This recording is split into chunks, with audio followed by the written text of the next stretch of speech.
Hi, thank you for joining me here. I'm Heather. This is Heather's Crochet Corner. I thought I would make a video to explain my chart and to show you guys what you need to make the Make It Home project if you're following me along at my Learn to Crochet classes I'm holding in town. So our upcoming class is going to be on Saturday, August 10th from 2 p.m. to 4 p.m. And we're holding it again at the North Grenville Historical Society, and that's located at 148 Prescott Street, right here in Kempville. And so if you are returning, or if you're a first-time crocheter, not a problem. I'm going to walk you through this chart that I left, and I'll show you what you need. So here we go. The crochet headband that we're making for our Make It Home project can be made in various sizes depending on who you're making it for. So in this first column here, you'll see the age range from anywhere from a newborn all the way to a large adult. You'll see in the next column the circumference size. That's going to be in inches. So again, whatever size you're making it for. So for example, for me, I tend to fit into a teen small adult size. I have pre-measured my circumference of my head at 21 inches.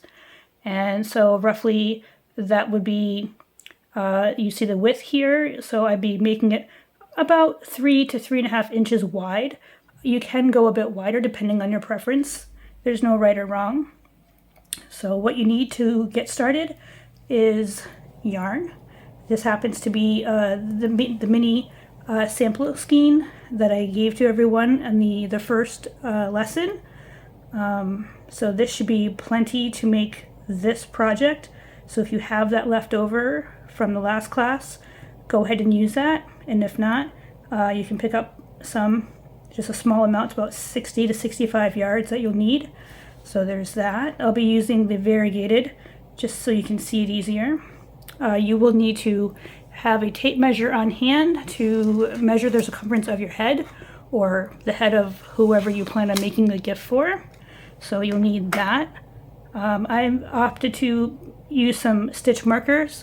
I don't typically use them, but you may want to as a beginner, just to make it easier for yourself, because you may have to start chaining anywhere from about 60 to about 75 chains.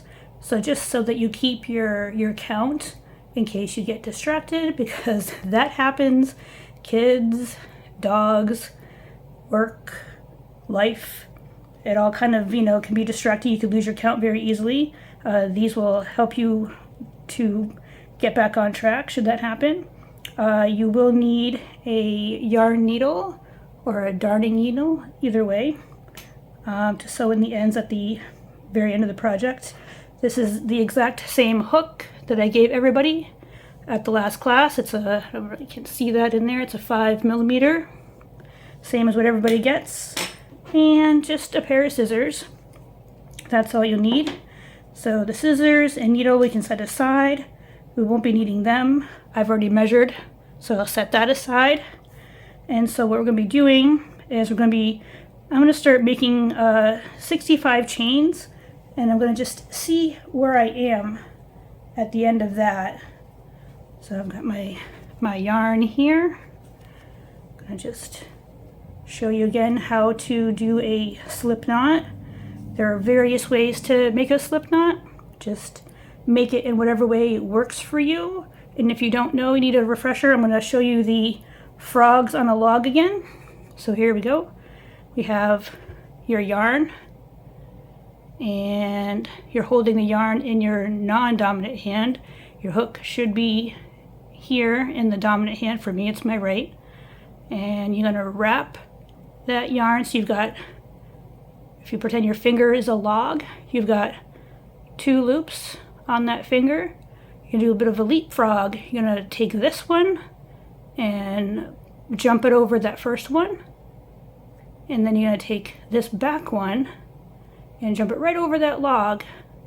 And then your hook goes right in there. That's your slip knot. And I'm going to tighten that up. Here we go. Shouldn't be too tight. Shouldn't be so loose like this. This would be too loose. You want to tighten that up so it's just sitting there. And we're going to do 65 chains. While I'm making the 65 chains, I'm going to put stitch markers in, probably every 20, just to help keep me in check. So again, if I get distracted, I can count back to that last stitch marker and know where I left off. So I'm going to do 65 chains, and we'll see how long we get. I'll be right back. Okay, and we're back. I've made my initial foundation row of chains. I did mark every 20. What I did find out was that when I got to 60, I remeasured just to make sure, you know, if I needed to add a few more chains to make it a bit longer, or maybe I was where I needed to be. And luckily I am where I need to be. So here's a tip when you're making, well, pretty much anything. You have to account for the fact that your chain in relaxed state, all well and good, but it stretches. Look at that stretch. So that's going to happen in everything you make. So you have to account for that. And so even though I'm making something that needs to be about 21 inches long, what this ends up being is about 17 inches. That may seem a little bit short, but we have to account for the stretch. So I'm going to just stretch out my measuring tape here. Try to get everything in view for you. Actually, it'll be a little off camera, I think. So we're going to have to go by the honor system here. I'm going to start it at 0 at my slip knot. I'm going to stretch it, and that does stretch to about 21.5 inches. So 60 chains for me at my tension, using a 4-weight yarn, which this is, using a 5mm hook, which this is. That's going to be good for me.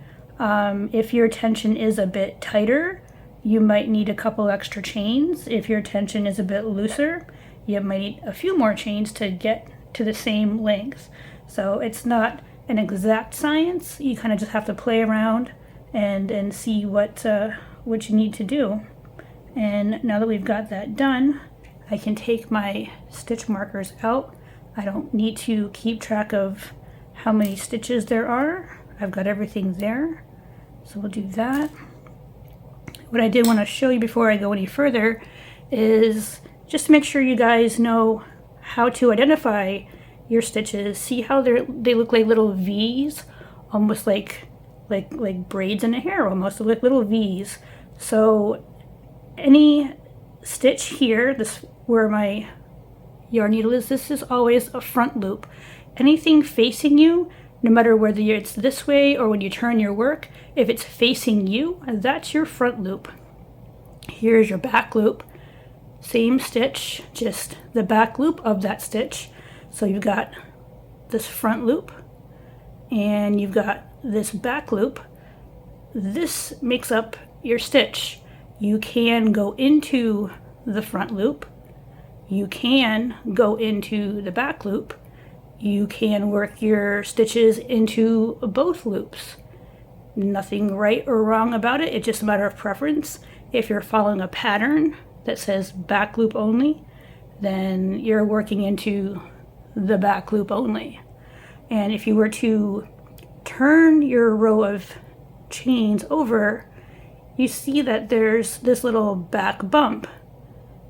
This is the back loop, not to be confused with this back loop, but most people refer to this as the back bump. And if you look at them, it looks almost like a scale, like a serpent's, like a dragon's spine. And once you turn over your work and you work into this back bump, you'll start to notice that all the rest of the bumps in that row kind of just present themselves. So it makes it really easy to see which area you're supposed to be working into. What I find a lot happens with beginners is they will start working into both the front and the back. and then they'll just work into the back, they'll work into the front, they somehow twist and catch the back bump, and their work isn't really straight, but it's okay because you're learning. So it's knowing where you're working into. So the front loop always faces you, your back loop is always away from you, and when you turn that over, you've got a back bump to that stitch.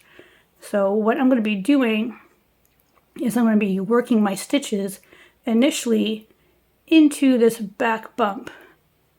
And the reason why I do that is because how you see these chains, that will be a finished edge, which looks a bit nicer in my opinion than looking at that as your finished edge. Again, not right or wrong, matter of preference. So when we get onto the next step here, that's what I'll be doing. So I'm going to put my hook back on. There we go. And so we have chained our desired length. I'm going to follow everything in the black bold. Everything that's in the red italics is for a different finishing off. So don't worry about that. I'll explain that later in another video perhaps. But for now, we're following the black bold. So again, we've already chained my desired length. I'm going to chain 3 because we need a turning chain.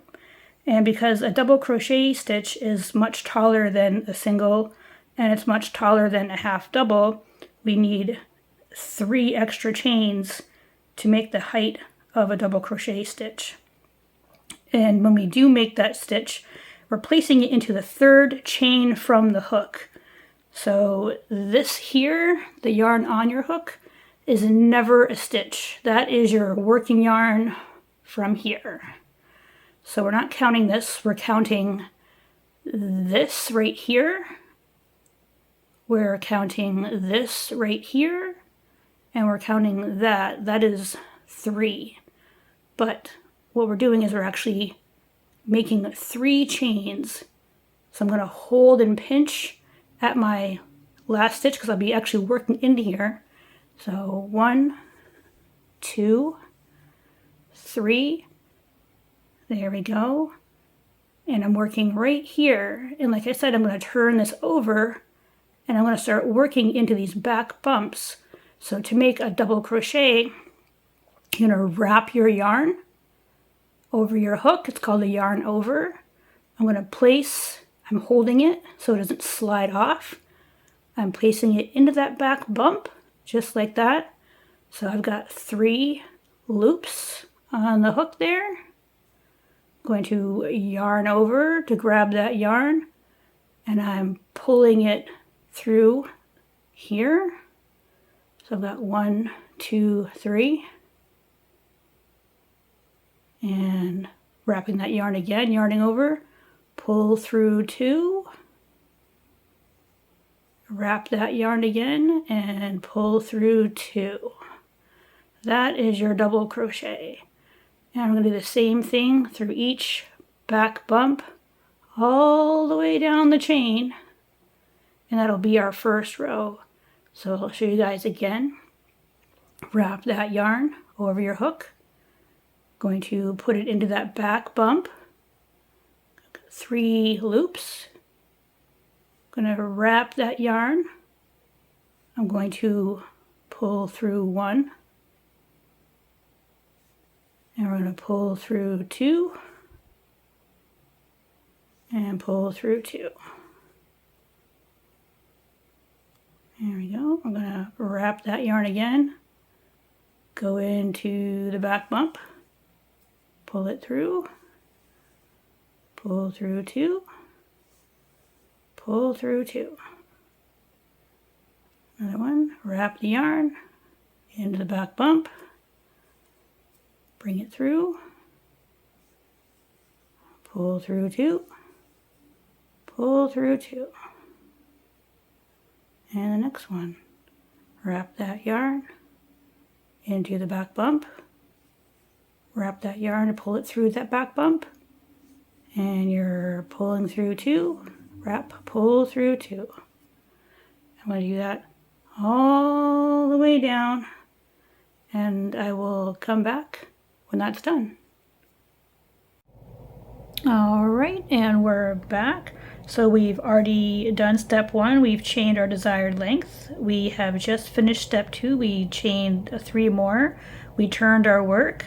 We double crocheted in the 3rd chain from the hook, and we continued to place 1 double crochet in each of the chain going across. So now we're on to the next step, and it says to chain 3. I've already turned my work. So I'm going to chain 3. We got 1,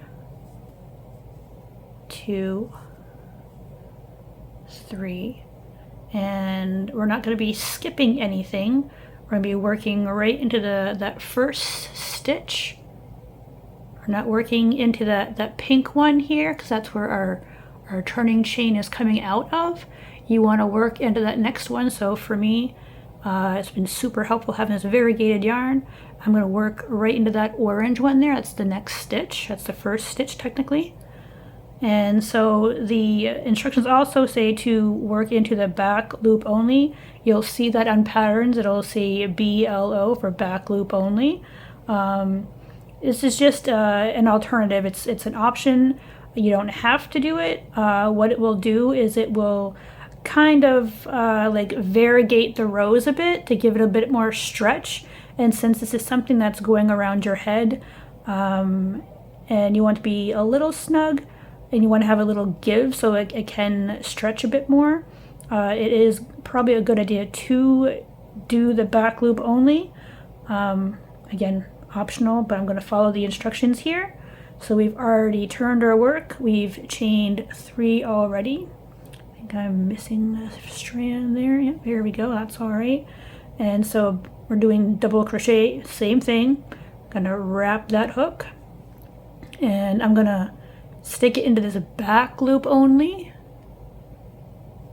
I'm gonna bring that yarn through that back loop, wrap that hook again. I'm gonna pull through 2, wrap that hook again, and pull through 2. I'm going to do the same thing all the way down. I'm going to wrap that hook, stick it into that back loop only, pull it through. I'm going to wrap the hook, pull through 2, and pull through 2. There we go. Keep going. Wrap that hook, back loop only. Bring that yarn through, wrap the hook, pull through 2, wrap, pull through 2. And we're going to keep going all the way down into the back loop only. And once you've completed that, come back and we'll continue. All right, and we're back, and I'm just about finished with this second row. I have left off, I've got 1 more double crochet to do. I know as a beginner it may be hard to identify where your last stitch is in a row, but you can follow along with your foundation. Here's your chains that you did, and so if you see this one here is your actual chain for the foundation. And remember, when we turned our work, we've chained 3. So there's 1, 2, 3. So I definitely need to put 1 last double crochet in this spot here. So it's a wrap, and we're doing back loop only. So back loop only, bring it through, wrap it again, pull through 2, pull through 2. And that's going to be the second row finished. I'm going to turn our work back the other way so you can see how much bigger this double crochet stitch works, as far as like comparing it to like a single crochet, or during our last event we did the half double crochet. And just to give you an idea, let's measure it here. We are already about 1.5 inches wide. So depending on how wide you're making your head warmer or headband or ear warmer, gives you an idea. I'm already at 1.5, so another 1.5 would be 3, which is roughly where I want to be. I will try it on and I'll see if I want to maybe do another row. But we're going to continue on following the directions here. So it says to repeat the previous step until you reach your desired width. That's roughly going to be about 5 to 9 rows in total, again depending on what weight yarn you're using, what hook size you're using. So the thicker the yarn, so this is a 4, if you're using a 5, a 6, or a 7, you're definitely going to be working up these rows a lot faster. And if you are using a bigger hook, so we're using a 5 in this, you could be using a 5.5 or a 6 or a 6.5 even. So the bigger the hook size would mean the bigger stitches and just taller work, which means you're going to be creating it faster. So it's all a matter of preference. Feel free to play around with that. So I'm going to continue as the instructions say. So I'm going to have to, again, we're chaining 3 to turn our work, 2, 3, and we're going to be working again the back loop only. So it's not this first green V here because our turning chain is coming out of that. We're working into the second. So we're going to wrap that hook into that back loop only, pulling the yarn through. You've got 3 loops on your hook there. Gonna grab that yarn. We're pulling through 2 and wrapping again and pulling through 2. And we're gonna continue to double crochet into the back loop only all the way down this row for row number 3. So continue doing that in your project and we'll be right back. Okay, and we're back. We've just finished row number 3. I can't really tell if you guys can see, but here's 3 rows here. It's starting to stagger a bit because we're doing a back loop only. That's exactly how it's supposed to look. It's going to help give this project or any project you do just a bit extra stretch, a little extra stretch. See how much that's actually gives? Quite a bit, which is nice. It's a headband, it's supposed to be a bit stretchy. So at this point, if you were making just a headband, nothing fancy, you weren't trying to make ear warmers with it, but you just wanted something decorative to wear, at this point, for me, I'm about 2 inches wide. I could stop there if I wanted to, which would be good if I was just doing a straight kind of a close where I would sort of sew up the seams here. I could do that if I wanted to, but I'm gonna do the twisted version, and for a twisted headband you do want a bit more width, so I'm going to start on row number 4. And what's great with a double crochet stitch is that they produce what we call posts. So this is a post, that's a post, that's a post, that's a post, and you can tell that you're on track a bit better than the single crochet because each post below should match up. So you should have 3 posts that line up all the way across your work. So if you look like maybe you're missing one, then you know that perhaps you may need to put, it's usually the last one, the last stitch in the row usually trips people up when they first start up. But as you can see, you've got these 3. I've got an orange, a green, and a yellow here, and then I've got this one. So everything here is lining up. So I'm right on track. I'm going to continue to row number 4, and to do that, again, we're doing 3 chains, and we're going to double crochet into the stitch here, so we're not working into the one that our chain is coming out of, which is this orange one, we're going to go into the next one in with this yellow one here. And again, we're doing a back loop only, going into that back loop, pulling it through. We got those 3 loops on the hook. Wrap that yarn, pull through 2, wrap that yarn, pull through 2. And we're going to do the same thing all the way down the row, just as we have been doing right along. So I'm going to keep going on my project. I hope that you're following along and doing the same thing with your project. So I'm going to put this on pause, and I'm going to come back again after I finish row 4. Alright, and we're back. We've just finished row number 4. So you can definitely see where the rows are with the double crochet because it's so tall. What we're going to do now, we're going to just measure the width, see where we're at. It looks to me we're about 2.5 inches wide. That would be fine if you were making one for a toddler, but again, we have to remember that this does stretch. So you can see it's stretched there, and with it stretched, it does go to about 3.5 inches, which would be ideal for a teen or a small adult, which is kind of what I'm going for. It does say that you could be looking roughly at about 5 to 9 rows, again depending on how wide you need it. For me, because I am a small adult, I have ridiculously small ears. This is going to be perfectly fine for me.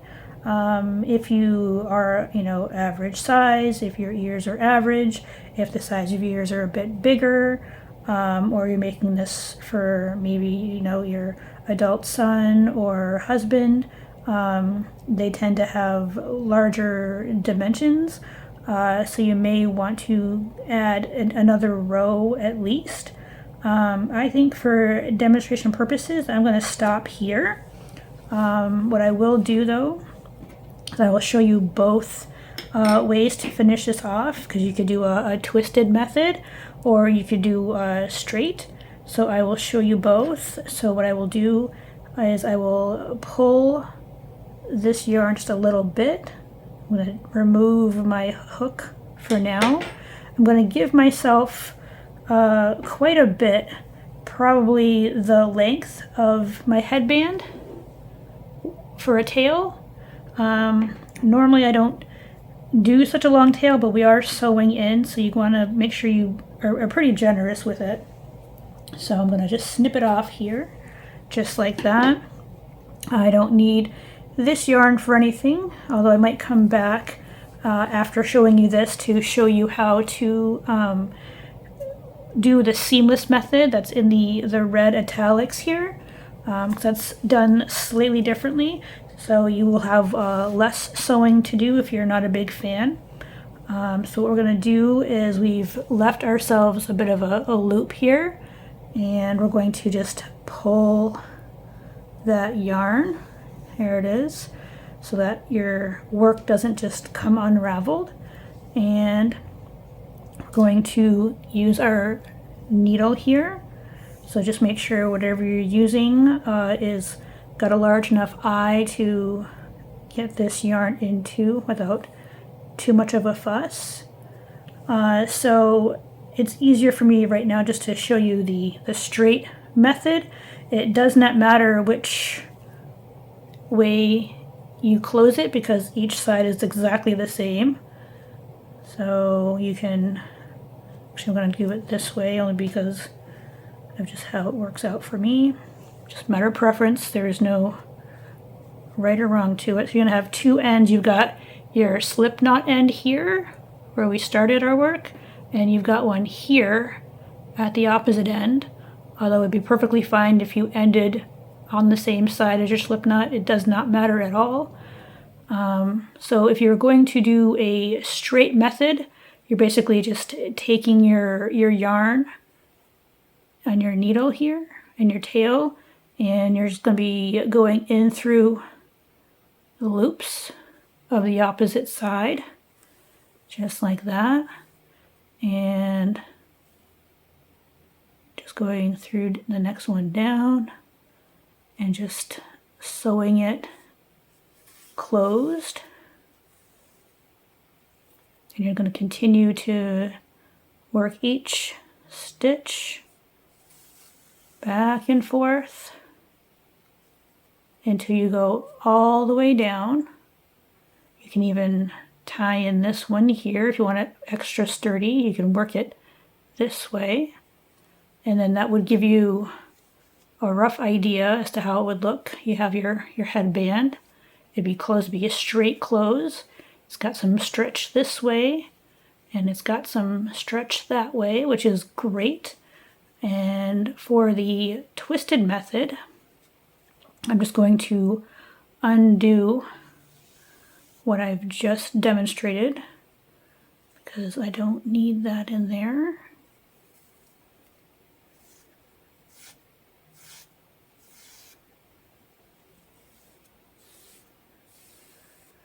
Okay, so I've got that. So this is going to be a little bit trickier.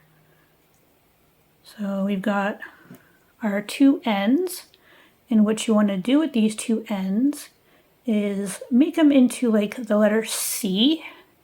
So you'll have like a frontward facing C, and you'll have a backward facing C, and you're just going to overlap them.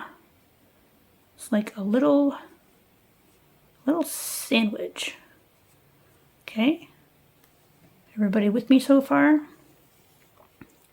And you're going to put your yarn through your needle if you haven't already done so. There we go. Just make sure your C's are in the right place. Again, I'll show you. You've got your headband. You're doing a twisted close. So you're gonna make a C with one end, a forward facing C. You're going to fold the other side, be a backwards facing C, and you're just going to sandwich them together, just like that.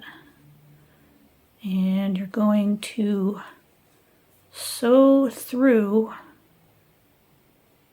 the first bit here, the next bit there, and into the other side. You'll be sewing down through the center. And the same thing, you're going to go back in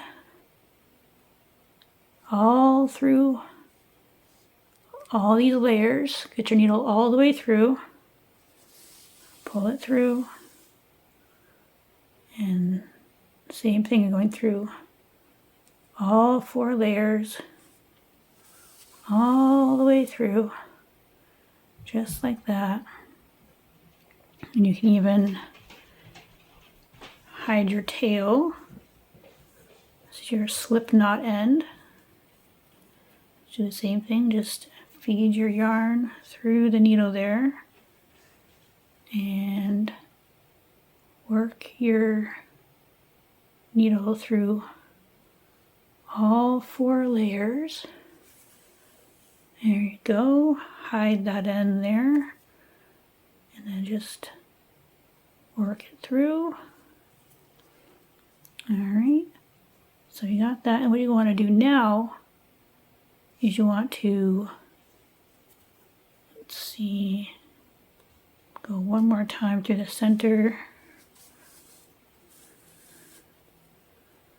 There we go. I'm going to take the longer end here. Go back to the longer tail. Feed that through. And you're going to squish. So you've sewn them together, which is great, but you're going to squish those ends to kind of make it like a circle. I don't know if that makes sense, but you're kind of, it's not really, it's like a broken circle. And now you're putting it together and sort of completing that circle. And you're just going to make sure you grab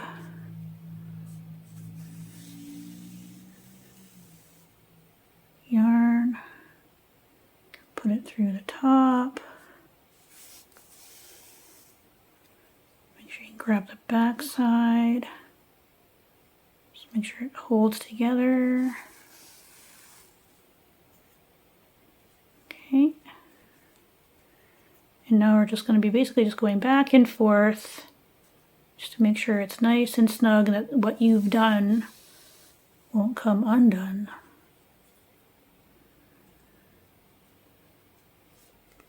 So we're just working around the seam. You can feel where it's kind of just sort of bunched a bit. So you can work that area there. Okay. Seems decent. And what we're going to do now is take both of your ends. I'm going to tie them in a knot. Going to double knot it. Okay. There we go. Going to trim the longer one down so it's pretty much even with this shorter one here. We're trying to hide the ends in so you can put both strands together, feed it through your yarn needle, and just sort of go back and forth.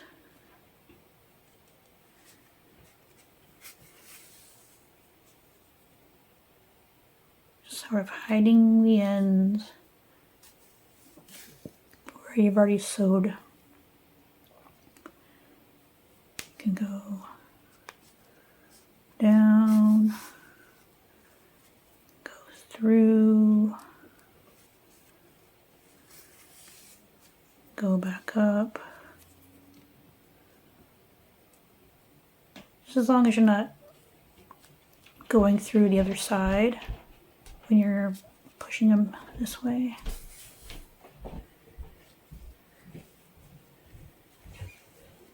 Okay, give it a little tug. That seems pretty secure.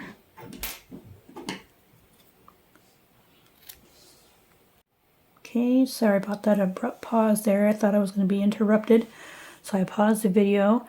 I finished sewing in and tying in my ends. I just snipped where the ends right here are. Those won't be seen. I gave it a tug to make sure that it's not gonna come loose. So this is the back side, so you're gonna wanna flip it around. There you go. And now you got that nice twisted look for a headband. And that's it. That's all there is to this project. It's pretty easy. I'd like to say it was probably done in under an hour for me. It can certainly be finished within the 2-hour period that we have coming up at our next event on next Saturday. But just take your time and keep practicing. And if you have any questions about what you've seen in this video or anything here, just feel free to ask in the comments, and I'll do my very best to help answer that for you. Thanks again for joining me here. I'm Heather at Heather's Crochet Corner, and hope to see you soon. Bye.